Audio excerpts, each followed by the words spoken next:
Hello friends, welcome to my channel. நான் உங்கள் logo. இன்னைக்கு நம்ம ஒரு இன்ட்ரெஸ்டிங்கான கிரிக்கெட் டாபிக் பற்றி பேசலாம். ஸோ என்னன்னா இன்சைட் கிரிக்கெட்ஸ் பவர் பாலிடிக்ஸ், அதாவது கிரிக்கெட்டை யார் கண்ட்ரோல் பண்ணுறா அப்படின்றத பற்றி தான் நம்ம இன்னைக்கு பார்க்க போகிறோம். ஸோ நம்ம எல்லாருக்குமே இன்டர்நேஷ்னல் கிரிக்கெட்னா அதோட கவர்னிங் பாடி ஐசிசின்னு தான் நம்ம நினைப்போம். ஆனால் உண்மை என்னன்னா ஐசிசிக்கு மேலே 3 போர்டோட இன்ஃப்ளூயன்ஸ் அதிகமாக இருக்குது.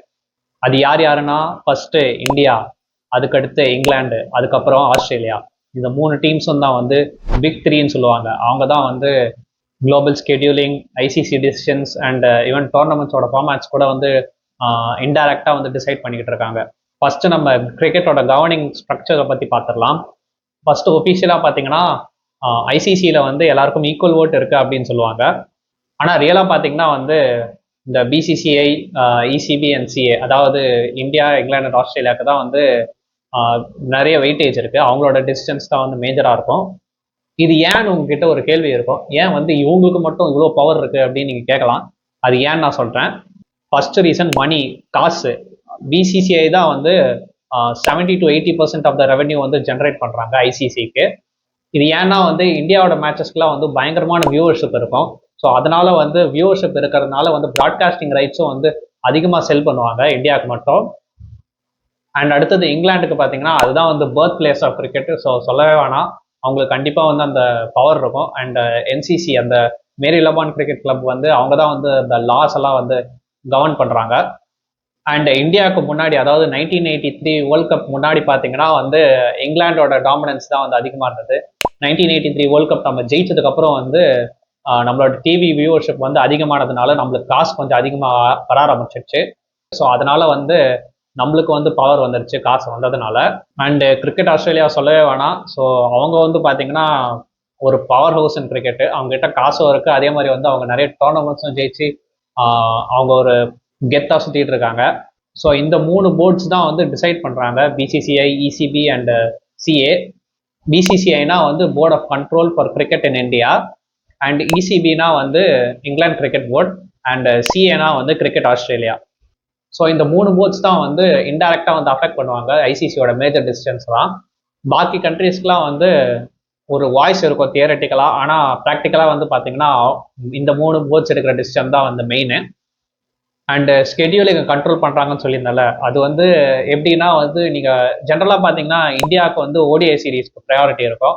ஸோ இந்தியா ஃபார் எக்ஸாம்பிள் மற்ற டீம்ஸ், அதாவது ஆஸ்திரேலியா அண்ட் இங்கிலாந்துலாம் ஒரு ஓடிஐ சீரீஸ் ஆடணும்னா மோஸ்ட்டாக இந்தியாவுக்கு தான் போவாங்க. ஸோ ஒரு இந்தியா கூட ஒரு சீரீஸ் ஆடணும்னு தான் பார்ப்பாங்க. ஒன்று அவங்க இந்தியாவுக்கு போவாங்க, இல்லைனா இந்தியா வர வைப்பாங்க. அது ஏன்னா அவங்களோட ப்ராட்காஸ்டிங் ரைட்ஸ், அதாவது இந்தியாவோட ப்ராட்காஸ்டிங் ரைட்ஸ் ரொம்ப அதிகம் மற்ற டீம்ஸோட கம்பேர் பண்ணும்போது.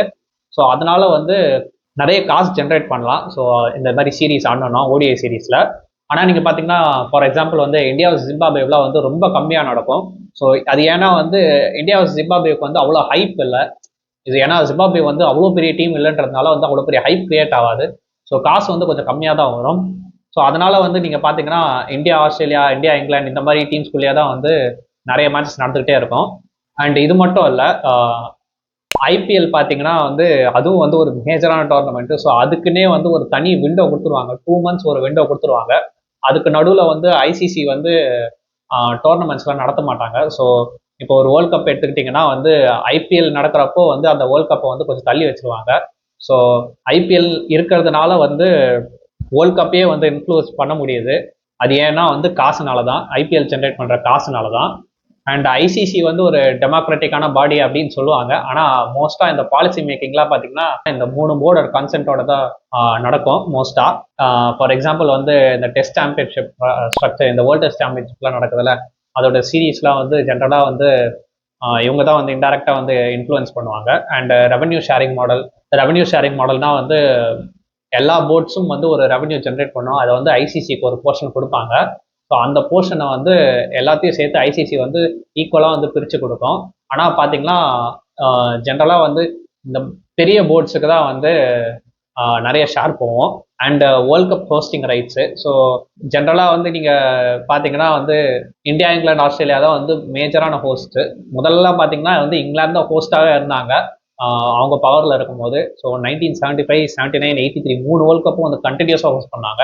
இப்போவாவது பரவாயில்ல, கொஞ்சம் ஆஸ்திரேலியா, இங்கிலாந்து வந்திருக்கு. ஆனால் அப்போ பார்த்தீங்கன்னா இங்கிலாந்து மட்டும் தான் டாமினேட் பண்ணிருந்தாங்க. ஆனால் இப்போ வந்து இந்த 3 டீம்ஸ் தான் வந்து டாமினேட் பண்ணுறாங்க. அட்லீஸ்ட் 2027 வந்து சவுத் ஆஃப்ரிக்காவில் ஹோஸ்ட் பண்ணுறாங்க. ஸோ அது ஒரு நல்ல விஷயம் தான். அண்ட் 2014 வந்து பிக் 3 மாடல் அப்படின்னு ஒன்று இன்ட்ரடியூஸ் பண்ணாங்க. அதில் வந்து பார்த்தீங்கன்னா அந்த பிசிசிஐ, இசிபி அண்ட் சிஏக்கு தான் வந்து மேஜரான ஷேர் போகும், ஐசிசியோட ஷேரு. அதுக்கு வந்து நிறைய கிரிட்டிசிசம் வந்தது ஃபேன்ஸ் கிட்ட இருந்து. அண்ட் லேட்டராக வந்து பார்த்தீங்கன்னா அதை வந்து கொஞ்சம் பேலன்ஸ் பண்ணிட்டாங்க. ஆனாலும் வந்து ஸ்டில் வந்து இந்த 3 டீம்ஸுக்கு தான் வந்து மேஜரான சங்க் போகுது.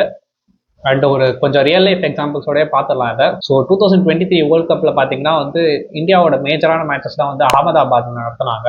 ஸோ ஃபார் எக்ஸாம்பிள் வந்து இந்தியா வர்சஸ் பாகிஸ்தான் வந்து அது வந்து ஒரு பெரிய மேட்ச். கண்டிப்பாக வந்து நிறைய பேர் பார்ப்பாங்க அந்த மேட்சை. 1 பில்லியன் ஃபேன்ஸாவது வந்து அந்த மேட்சை பார்ப்பாங்க. ஸோ அதுக்காகவே வந்து அகமதாபாத்தில் அது 1,00,000 பேர் உட்காந்து பார்க்கலாம், 1,20,000 பேர் உட்காந்து பார்க்கலாம் அந்த மேட்சை. ஸோ அந்த மாதிரி ஒரு ஸ்டேடியமில் கண்டக்ட் பண்ணாங்க. ஏன்னா வந்து கண்டிப்பாக நிறைய ரெவன்யூ ஜென்ரேட் பண்ணும் அப்படின்ற காரணத்துக்காக தான். அண்டு டிஆர்பியும் வந்து அதிகமாக வரும். அண்டு ஆஷஸ் சீரீஸ் பார்த்தீங்கன்னா வந்து அதுக்குன்னே ஒரு தனி ஒரு விண்டோ கொடுத்துருவாங்க ஐசிசி. ஆஷஸ் சீரீஸ்னால் வந்து இங்கிலாந்து வர்சஸ் ஆஸ்திரேலியா அந்த டெஸ்ட் சீரீஸ் நடக்கும்ல, அதுதான் வந்து ஆஷஸ் சீரீஸ் பேசிக்காக.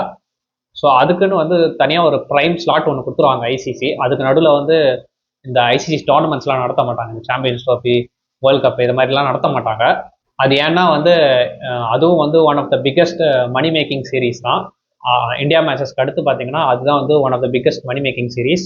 ஸோ இதனால் வந்து ஸ்மாலர் நேஷன்ஸ்க்குலாம் வந்து ரொம்ப கஷ்டமாகுது மேலே வர்றதுக்கு. ஏன்னா அவங்களுக்கு வந்து பார்த்தீங்கன்னா ஃபார் எக்ஸாம்பிள் வந்து அயர்லாண்டு, ஆப்கானிஸ்தான், ஜிம்பாப்வே இந்த மாதிரி டீம்ஸ்க்குலாம் வந்து ஒரு கேரண்டீடாக ஒரு பைலாட்ரல் சீரீஸ் வந்து நடக்க மாட்டேங்குது. ஒரு அந்த பிக் 3 கூட வந்து ஒரு பைலாட்ரல் சீரீஸ் வந்து நடக்க மாட்டேங்குது. ஸோ அது வந்து ரொம்ப கம்மி தான். இந்த இந்தியா, இங்கிலாந்து, ஆஸ்திரேலியா வந்து மாற்றி அவங்களுக்குள்ளேயே வந்து சீரீஸ் ஆடிக்கிட்டு அவங்களே வந்து காசு பார்த்துட்டு இருக்காங்க. ஸோ ஆனால் வந்து இந்த மாதிரி சின்ன டீம்ஸ்க்குலாம் வந்து ஒரு ஆப்பர்ச்சுனிட்டி கிடச்சா வந்தால் வந்து அவங்களுக்கு ஒரு ஸ்பான்சர்ஷிப் கிடைக்கும். ஏன்னா இப்போ ஃபார் எக்ஸாம்பிள் வந்து ஆப்கானிஸ்தான் ஜிம்பாப்வே நடந்தால் அவங்களுக்கு வந்து அந்த ஸ்பான்சர்ஷிப்ன்றது வந்து கிடைக்காது. ஒருவேளை வந்து ஆப்கானிஸ்தான் இந்தியா ஆடினாங்கன்னா வந்து ஒரு ஆப்கானிஸ்தானுக்கு வந்து ஒரு ஸ்பான்சர் கிடைக்கும். அட்லீஸ்ட் வந்து ஒரு ஸ்பான்சர் கிடைச்சாவது கொஞ்சம் காசு கிடைக்கும் அவங்களுக்கு. ஸோ இவங்க 3 பேருக்குள்ளேயே வந்து மேட்ச் ஆடுறதுனால வந்து அந்த பிக் 3க்கும் அந்த ஸ்மாலர் நேஷன்ஸ்க்கும் வந்து ஒரு கேப் வந்து இன்க்ரீஸ் ஆகிட்டே போகுது. ஸோ கிரிக்கெட் வந்து ஒரு குளோபல் ஸ்போர்ட் ஆகணும்னா கண்டிப்பாக வந்து இந்த கேப் குறைஞ்சி தான் ஆகணும். ஸோ அதுதான் வந்து இந்த கிரிக்கெட் பவர் பாலிடிக்ஸு. ஸோ ஒஃபிஷியலாக வந்து ஐசிசி தான் வந்து கவர்னிங் பாடின்னு சொன்னாலும் இந்த பிசிசிஐ, இசிபிசிஏ தான் வந்து இன்டெரக்டாக கண்ட்ரோல் பண்ணிட்டு இருக்காங்க. ஸோ இது நல்லதுன்னு நினைக்கிறீங்களா கிரிக்கெட்டுக்கு, இல்லைனா வந்து இது மாற்றணும்னு நினைக்கிறீங்களா? உங்கள் ஒப்பீனியன் என்னன்னு கமெண்ட் பண்ணுங்கள். வீடியோ பிடிச்சிருந்தா வந்து லைக் பண்ணுங்கள் அண்ட் உங்கள் ஃப்ரெண்ட்ஸுக்கு ஷேர் பண்ணி விடுங்க. அண்ட் சேனலுக்கு புதுசாக இருந்தீங்கன்னா மறக்காமல் சப்ஸ்கிரைப் பண்ணுங்கள். நம்ம நெக்ஸ்ட் வீடியோவில் பார்க்கலாம். Thank you, by.